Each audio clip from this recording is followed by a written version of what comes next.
Now I am dressed nicely and going to answer the phone for the final assassination mission, of which its completion gives me a, well... There is a valuable exchange taking place on the roof of the Cherry Popper Ice Cream Company. It's mine! Everyone involved, steal the merchandise and take it to the helipad at the airport. There is a gate to your left that leads to the back of the factory. Oh yeah, a gang war. Well, yeah, completion of this mission gives you a silver trophy, which is quite interesting, but it also leads to my topic of video game trophies, and which, in a sense, I like having them. They make game interesting, as in you can show your milestones. But in this game, they went above and beyond to make it nasty, because in Grand Theft Auto 3, yes, or at least the PS4 version, it had trophies. Nothing strange in that. But it didn't. It did not have any, you could say, specifically unpleasantly difficult trophy. But this one, I guess the boys in Rockstar decided that, yeah, let's fix that thing of annoying trophies by putting a insanely, not so much hard, but frustrating to get trophy of getting the maximum criminal rank in this game, which is the Godfather rank. That's the name of it. Nothing weird in that. Appropriate for a gangster game, or violence game, or criminal game, or however you want to call it. But it is a fucking difficult mission to do. And not so much of big difficulty, but by insane amount of length it takes to get that game. Because if you look at the my money score, it's about well, I'm quite almost dead. It's about two-thirds of a million, which in this game is quite a big sum. Well paid, you could say. And that, getting the Godfather rank... Don't give Tommy Vercetti a hard time, asshole! ...means you have to get $10 million, which in this game, which does not have any kind of money cheat, is not easy. And it also, and in addition to that kind of money, you must also get 1,000,000 points, or however you call it, criminal score, or how, I don't know what's the name, criminal rank or rating of million.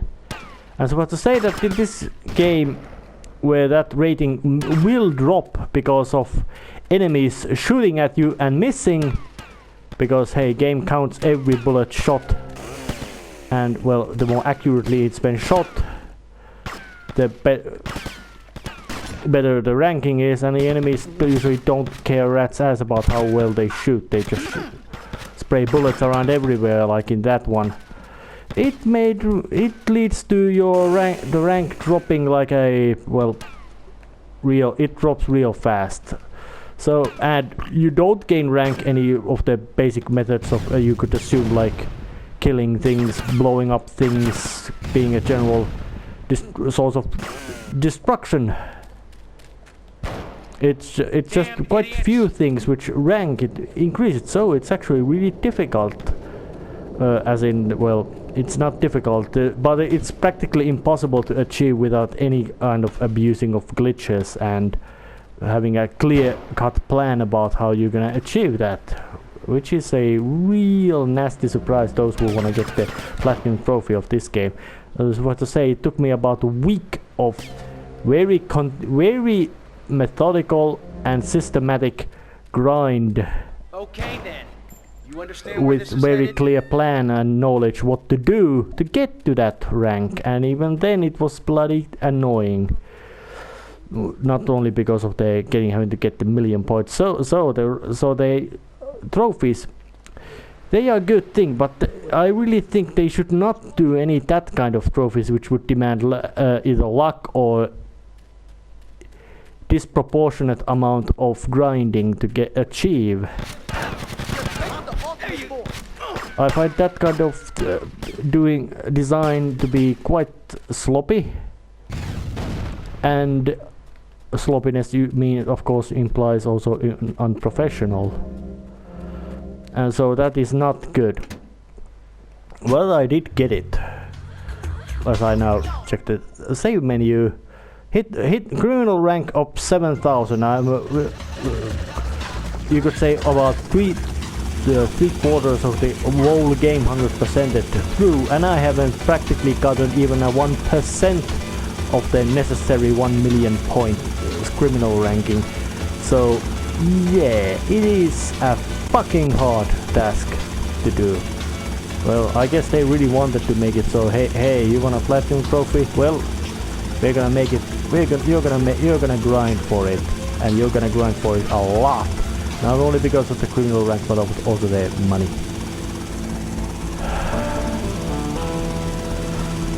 But now I did the assassination mission,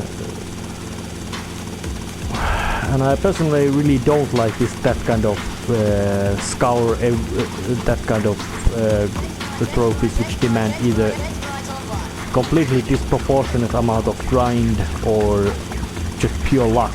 Unless of course it's pure luck in that sense that you can achieve it practically anywhere, and not something like that win 1,000 or 100 whatever races or things in a row in a conditions where you practically couldn't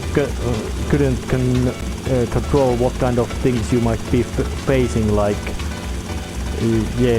car where like you but don't think about in a racing game, win 100 races in a row. If you could do that, something like well, if the races would be it would be really frustrating or something like so, because mostly that kind of trophies would demand that, hey, you can get some friends or something who play online, just try to get them to help you get that trophy. They are also quite annoying, but they are at least usually at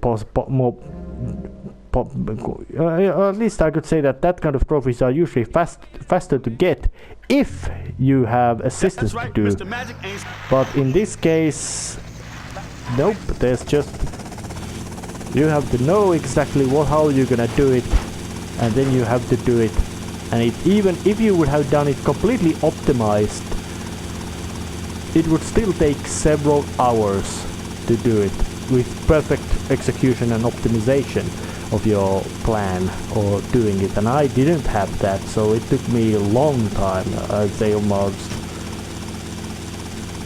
well, at least I could say 24 hours of straight grind in time. I didn't actually count a lot because I did save progress and say that. But yeah, that rambling, let's just go and work for Phil. Man who is crazy, but funny. Funnily crazy. Bill, run! Run! Oh, explosion. Wait! Never get a naked flame too close to one of Phil Cassidy's moonshine stills. Shit, Phil. You drink that stuff? Hell, you don't have to drink it. Just a good whiff will set you off. Listen, Phil, you said you could fix me up with some firepower. Sure thing. There's some Mexican gun runner. Been doing me for business of late. He does his weekly run about now. Hey! Ram his hardware off the back of his trucks before he goes to ground. And you'd be doing me a favor while you're at it. Then finish him off. So yeah, Phil Cassidy gets his hardware by stealing it from somebody else. Somehow it would not be surprised that boomshine stuff he carries, that's just, you know, many hilarious things Grand Theft Auto has. Moonshine or distilled alcoholic beverage so potent that you don't even need to drink, you can just, a small smell of it will make you very intoxicated. And the fact that it explodes like a weapons grade high explosive when you with naked full flame in it. So Yeah. Give me the gun. Yeah, this is actually quite simple mission that you find the cars. There is. What are you doing driving like that? Well, I'm just being a old-fashioned crook criminal stealing your merchandise. And a couple of. Oh damn! And of course, Phil would be riding some sort of pseudo-military truck, Hummer. Yeah, Hummer, or Humvee, however you wanna call it. Of course, he would be riding that because hey, he's a military man, or at least he thinks he is. Actually, he isn't. He's just one crazy dude. Yeah. Ouch, and that guy has... Oh shit.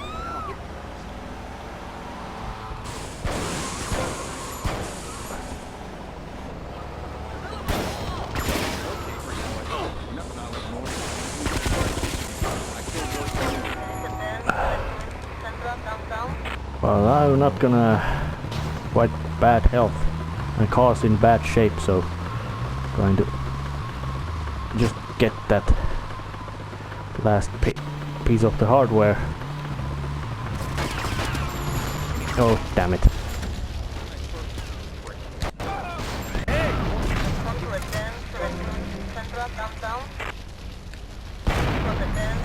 What did you expect? Oh damn it.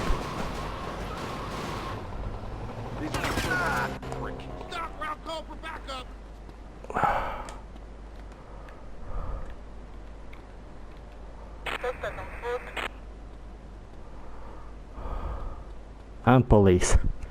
Damn. Bit iffy situation, you could say.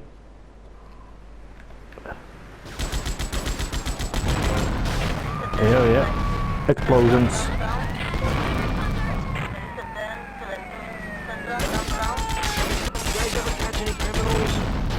Oh damn it. Real bad case of run away. But luckily I have the infinite amount of sprint, so I can dash away quite nicely.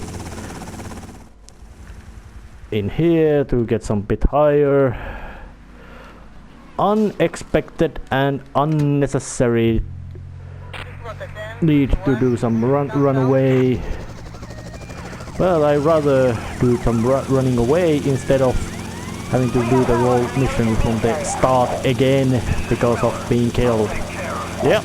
Grand Theft Auto Vice City follows that merciless method of difficulty. You have to get through it mission in one run.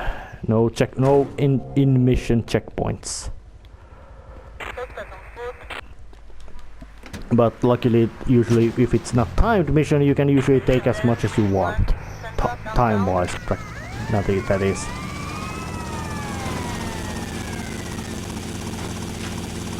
Not in practice sense, because hey, when a mission is going, you usually don't need to do. Well, when mission is going, it's usually most practical to just do the mission as swiftly and efficiently as possible.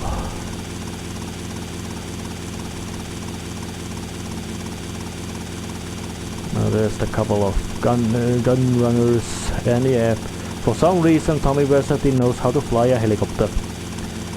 Yeah, they didn't put any kind of justification why Tommy knows how to fly a helicopter.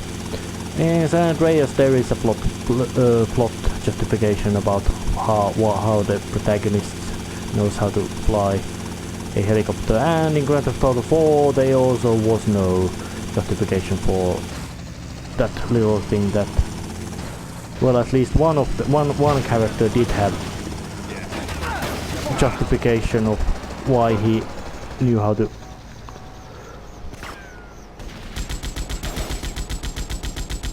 Yeah, that's one car. And that's another one.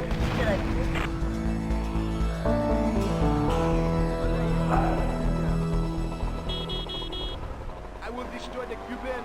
I'm here now. I am a pure doctor. I will kill your neck. What are you doing? And for some reason that guy remaining doesn't know what he's about to do. Oh, damn it. Oh, a phone call. Tommy, it's Phil. Now cut out all the reminiscing crap and listen to me. You hear? Good. I got me some extra strength moonshine. Nearing fermentation time, and I was wondering if you'd fancy having a shot. Seriously, Tommy. If you like a drink, or if you need to strip paint, this stuff will make a man out of you. Sure did out of me, even though I can't see out of one eye. I'll be waiting for you. You hear?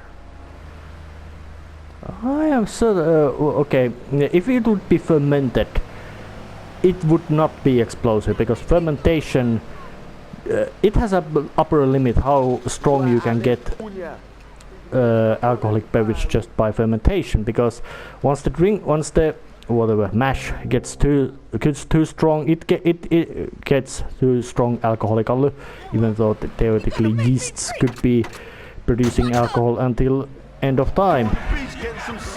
It's that the fact that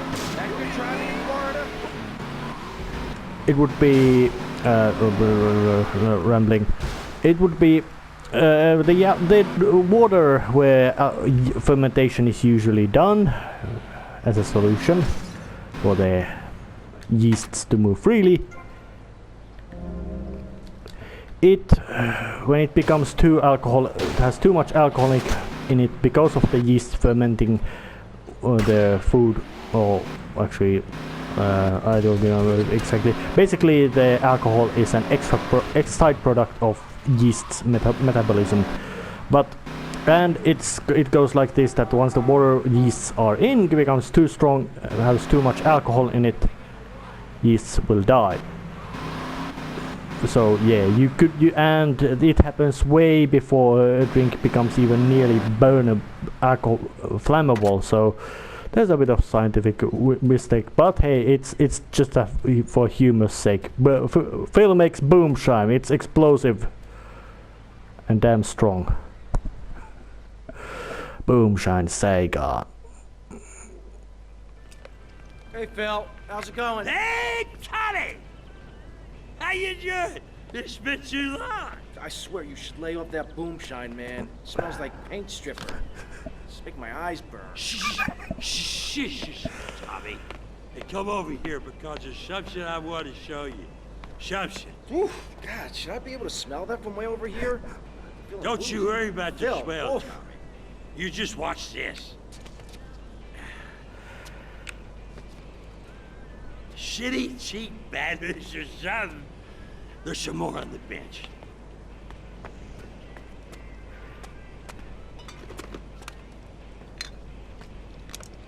Ta-da! Oh, damn! Oh fuck. Well, oh yeah, Phil made a cameo in Grand Theft Auto 3 where he had no arm. Now we know why he has no arm, although the voice actor was different in then there. Well, now Phil lost his arm and Tom is drunk from the fucking fumes. Watch out! Charlie in the tree line! Yeah, this kind of mechanic would show up later. The road's made of metal. Oh yeah. Yeah, and yes, this swirling and swaying does make it more difficult to control. Yeah, because hey, that stuff is strong enough to make you intoxicated just by fume.